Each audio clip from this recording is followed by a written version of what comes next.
3 రోజులుగా ఆస్ట్రేలియాలో విస్తృతంగా పర్యటిస్తున్న ఏపీ ఐటీ మంత్రి నారా లోకేష్ పండుగలకు దూరంగా ఉంటున్నారు.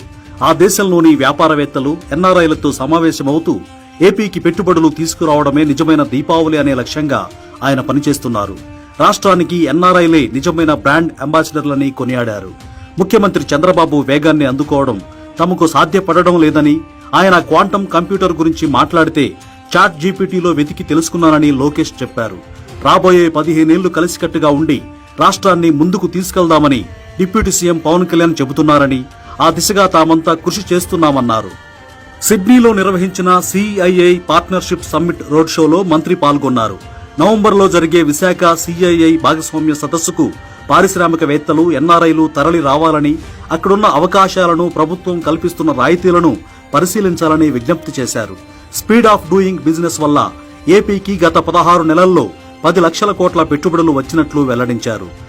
ఏపీని $2.4 ట్రిలియన్ ఆర్థిక వ్యవస్థగా, విశాఖను $1 ట్రిలియన్ ఆర్థిక వ్యవస్థగా తీర్చిదిద్దుతున్నామన్నారు. $1 ట్రిలియన్ అంటే 87 లక్షల కోట్ల రూపాయలకు సమానం. సెప్టెంబర్ 2వ వారంలో అనంతపురంలో సూపర్ 6 సూపర్ హిట్ బహిరంగ సభలో కూడా పాల్గొనకుండా నేపాల్లో చిక్కుకుపోయిన ఆంధ్రులను తీసుకొచ్చేందుకే లోకేష్ ప్రాధాన్యతనిచ్చారు. నేపాల్ ప్రభుత్వం సోషల్ మీడియాను నిషేధించడంతో అక్కడి ప్రజలు రోడ్లపైకి వచ్చి చేపట్టిన నిరసనలు చివరకు హింసాత్మక ఘటనలకు దారితీశాయి. అక్కడ పర్యటనకు వెళ్లిన ఆంధ్రులను వెనక్కి తెచ్చేందుకు సచివాలయంలోని ఆర్టీజీఎస్ లో 3 రోజులు ఉండి సహాయక కార్యక్రమాలను పర్యవేక్షించారు. రాష్ట్రానికి ఇటువంటి యువ నాయకత్వమే కావాలని, అప్పుడే ఏపీ అభివృద్ధి పదంలో దూసుకెళ్తుందని నెటిజన్లు కామెంట్లు పెడుతున్నారు.